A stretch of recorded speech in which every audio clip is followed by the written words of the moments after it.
I didn't realize what was happening until later. I didn't realize what was happening until much later. And that's the part that still bothers me the most. At the time, everything felt normal. Or at least, normal enough that I didn't question italiano. Looking back now, I can see how many small things didn't quite line up. But when you're in the middle of it, you don't think like that. You just move forward, one moment into the next, assuming everything makes sense. There were 3 different times, spread out over months, maybe longer, where something happened that I can't fully explain. None of them seemed connected at first. And honestly, if you had asked me back then, I would have shrugged them off as coincidence. Just strange moments. The kind you forget about after a few days. But I remember the first one clearly. I was driving late at night. The kind of drive where the road feels endless, and you stop noticing anything except the sound of your own thoughts. I pulled over at a small place, just to take a break, and met someone who knew more about me than he should have. Not in an obvious way. Nothing dramatic. Just small comments that felt a little too specific. Like he was filling in blanks I never gave him. The second time was quieter. I had rented a place to get away for a weekend. Somewhere isolated, somewhere that was supposed to feel peaceful. And it did, at first. But there were moments where it felt like I wasn't actually alone. Nothing I could point to, nothing I could prove, just the sense that something had shifted slightly when I wasn't paying attention. The last one is the hardest to talk about, because it was so simple. Just a knock at my door, late at night. Something anyone could explain away without thinking twice. But there was a voice with it, calling my name in a way that didn't sound wrong at first. Just slightly off.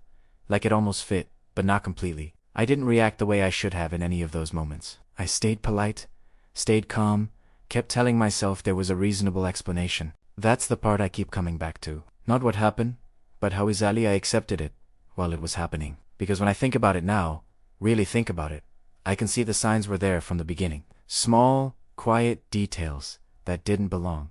Moments that didn't quite make sense if you stopped to look at them properly. I just didn't stop. And by the time I realized something was wrong, it wasn't something I could go back and fix anymore. It was already over. Or at least, I thought it was. But sometimes I catch myself thinking about how close those moments felt. Like I was standing right next to something I wasn't supposed to notice. Something that almost revealed itself before pulling back again, just out of reach. Still, story 1. The man who shouldn't have known that the first time it happened, I had been driving for hours. It was one of those long, empty highway stretches where everything starts to blur together. The kind of drive where you lose track of time. And the only thing grounding you is the rhythm of the road and the occasional passing headlights. I don't even remember exactly where I was. Somewhere between towns, far enough out that the GPS signal kept dropping in and out. I had been following the same road for so long that when I finally saw lights up ahead, I felt this quiet sense of relief.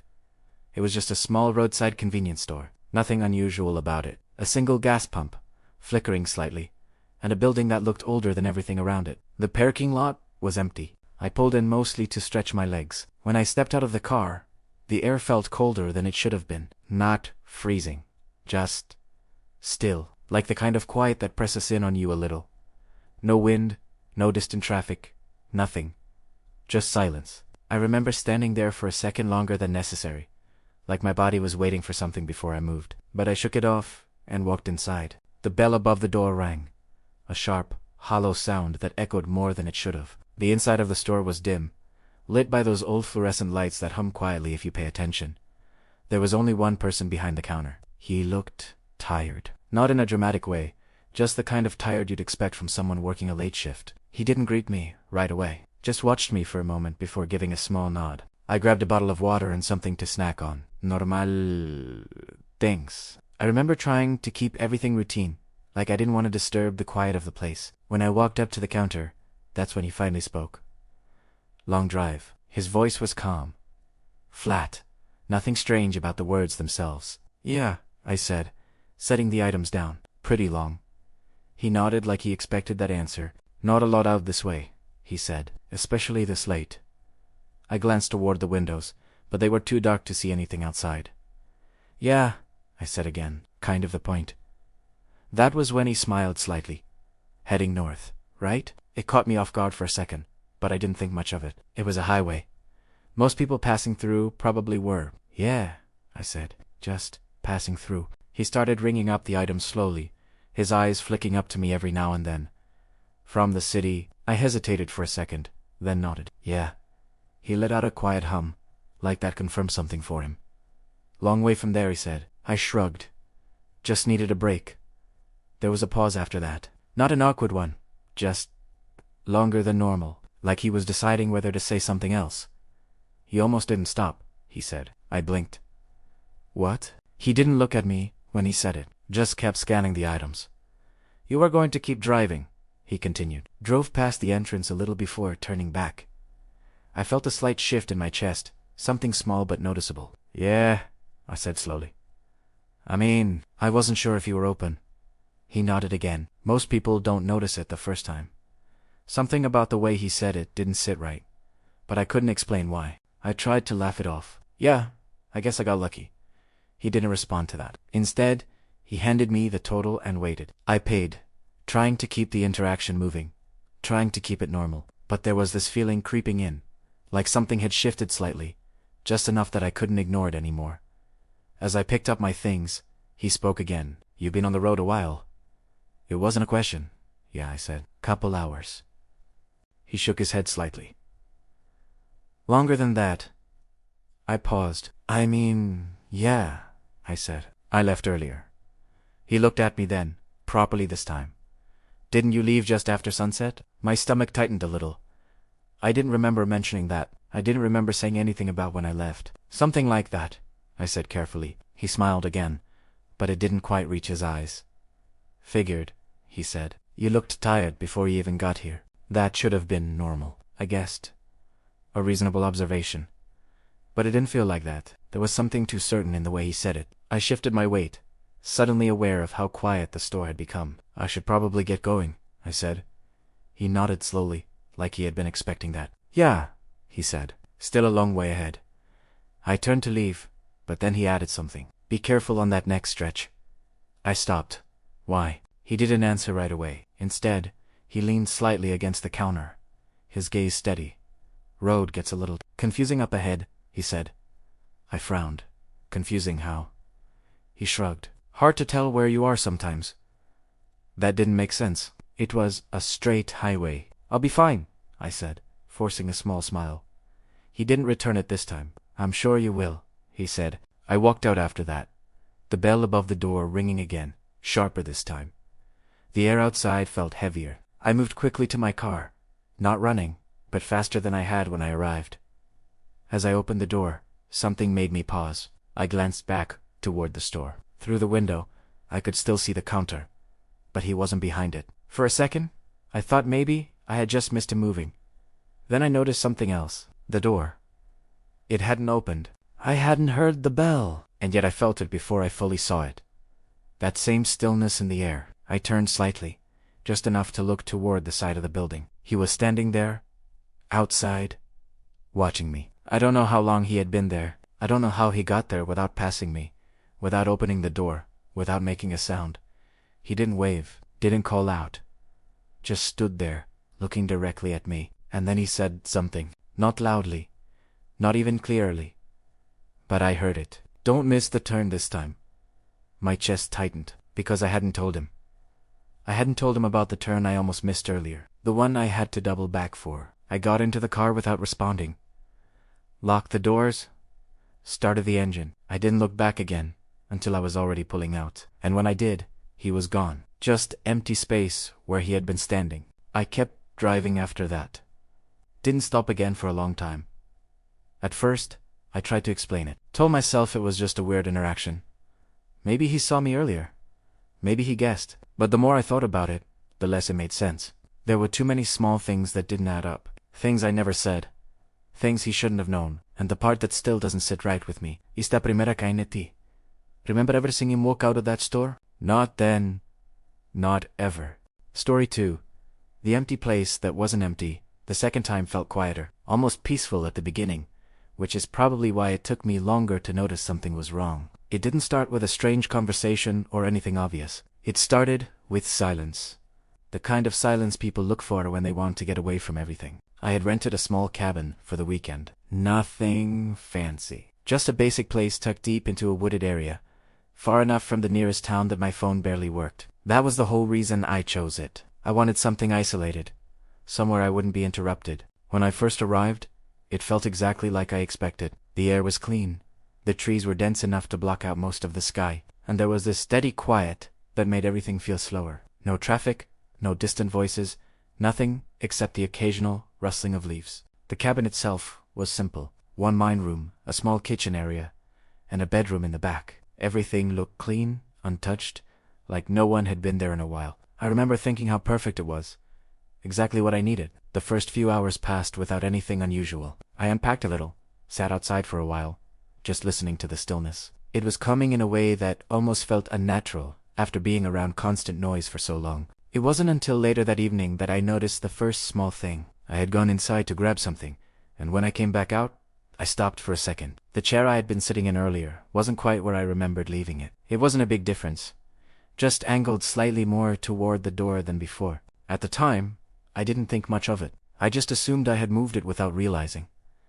It happens, you don't always remember small details like that. So I adjusted it back and sat down again, brushing the thought aside. But that was the first moment where something felt just slightly off. That night, I made sure everything was locked before going to bed. The front door, the windows, even the small latch on the back entrance. I remember checking them twice, mostly out of habit.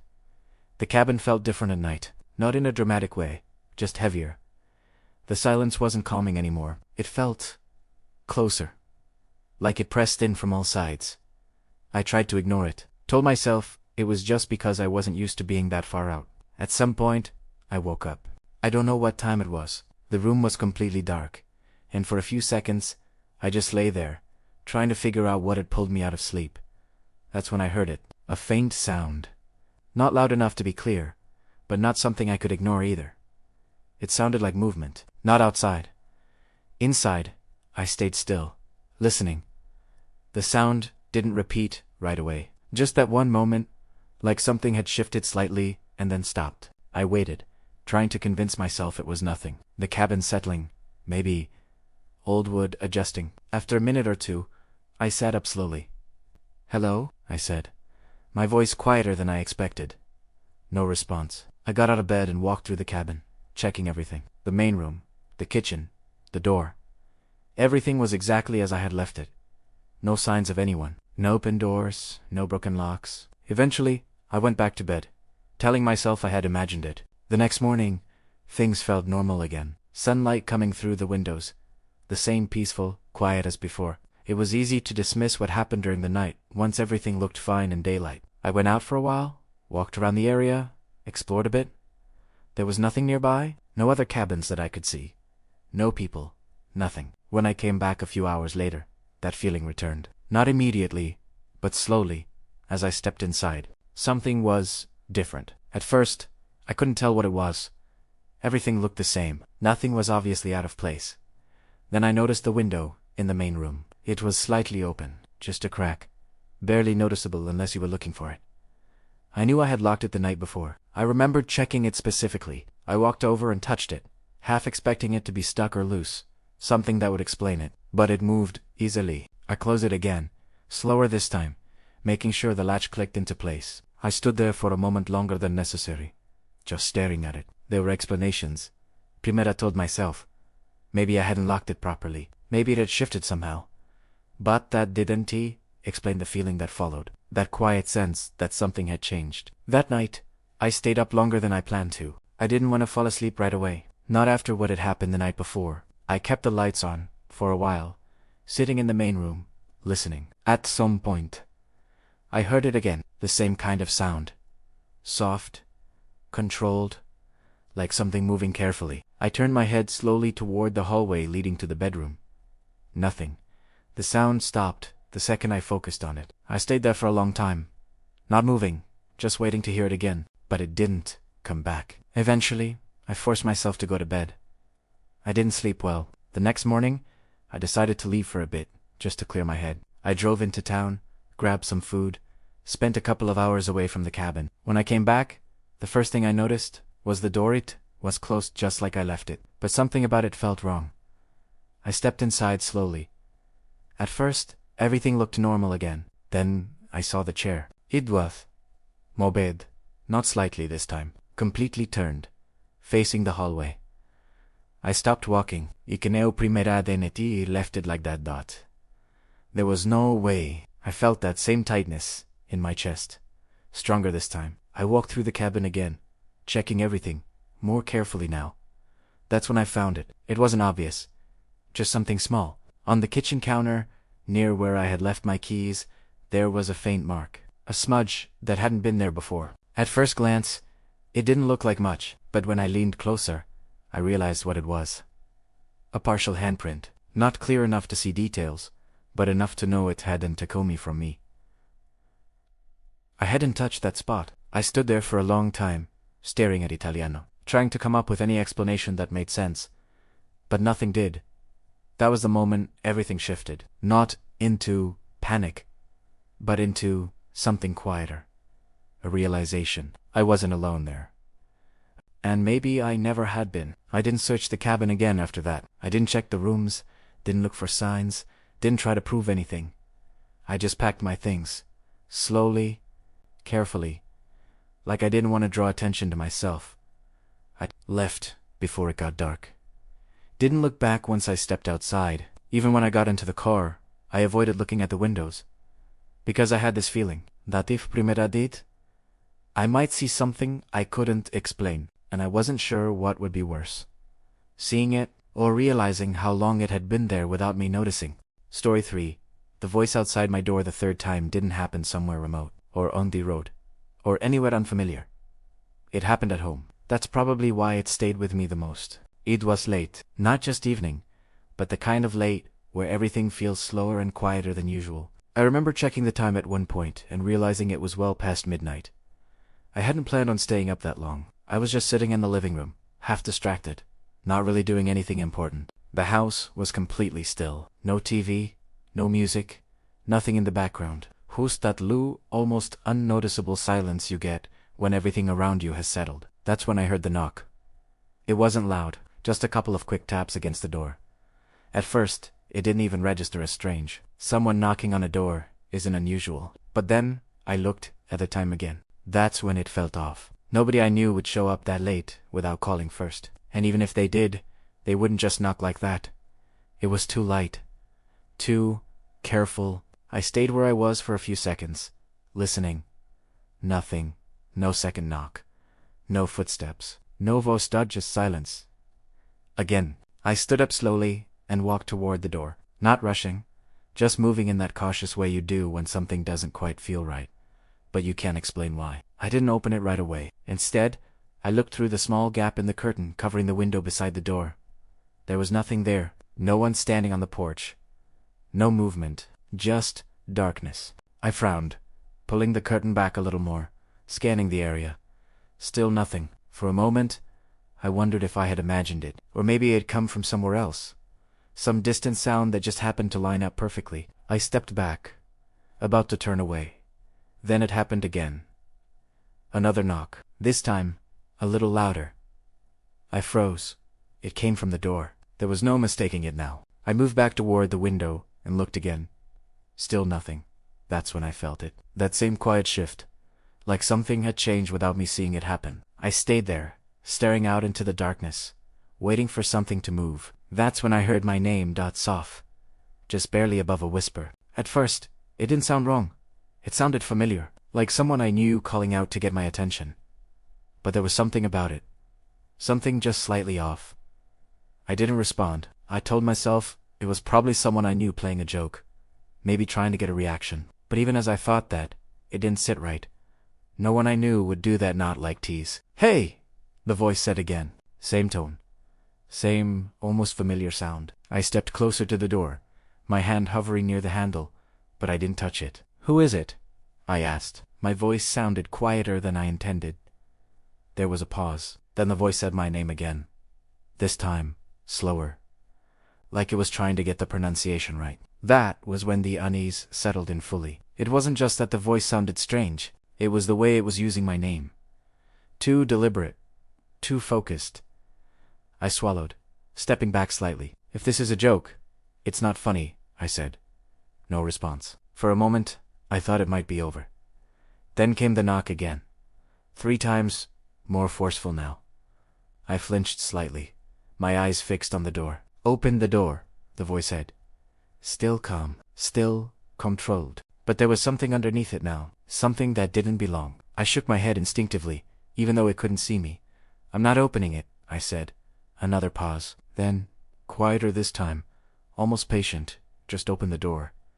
The way it said it made my chest tighten, not demanding, not aggressive, just certain. Like it expected me to listen. I didn't move. I stood there, staring at the door, waiting for something else to happen. The silence stretched, long enough that I started to think it was over again. Then I heard something else. A faint sound, right on the other side of the door. Not knocking, not speaking. Just movement, slow, careful. Like something shifting its weight. I stepped back further, putting more distance between me and the door. My mind kept trying to explain it. Maybe someone was actually out there. Maybe they needed help. Maybe I was overthinking everything. But every time I got close to convincing myself, I remembered the voice.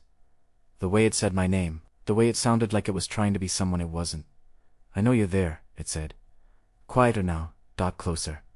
I didn't answer. I barely breathed. Another long pause. Then a single knock, right in the center of the door. Not loud, but deliberate, followed by silence. Complete silence. I stayed where I was for a long time after that. Minutes, maybe longer, waiting, listening. But nothing else happened. No more knocks, no more voice. Eventually, I moved slowly toward the window again, and looked outside. The porch was empty. Just like before. No one standing there. No movement. Nothing. I didn't open the door that night. I didn't check outside. I just locked everything again, even though I knew it was already locked. And I stayed awake until morning. Even now, I don't know who or what was out there. But the part that still gets to me is how close I came to opening that door. Closing reflection, the signs were always there. When I think back on those 3 moments, none of them feel dramatic on their own. There was no clear danger, no obvious threat, nothing that forced me to react in a way I couldn't explain. That's what makes them harder to process now, because in every situation, there was a point where I could have stopped and questioned it. A moment where something didn't quite make sense. The man at the store saying things he shouldn't have known. The cabin feeling slightly different when I wasn't paying attention. The voice outside my door that sounded familiar, but not enough to trust. Each of those things was small, easy to dismiss, easy to explain away if you didn't look at them too closely. And I didn't. I stayed polite, primera stayed calm. I kept moving forward like everything was normal, even when it didn't feel completely right. I told myself there had to be a reasonable explanation, because that's what you're supposed to do. You don't assume something's wrong, unless it's obvious. But that's the part I can't stop thinking about. What if the most dangerous situations aren't obvious? What if they're the ones that almost feel normal? Just slightly off. Just enough to notice, but not enough to act on. I don't know what actually happened in any of those moments. I don't have an explanation that makes sense, and I've stopped trying to find one. But I do know this. Every single time, there was a moment where something didn't feel right, and every single time, I ignored it. So now I catch myself wondering how often that happens without me noticing. How many small details I'd be overlooked. How many moments I brushed aside because they didn't seem important enough. And more importantly, how many times something was there, and I just didn't realize it.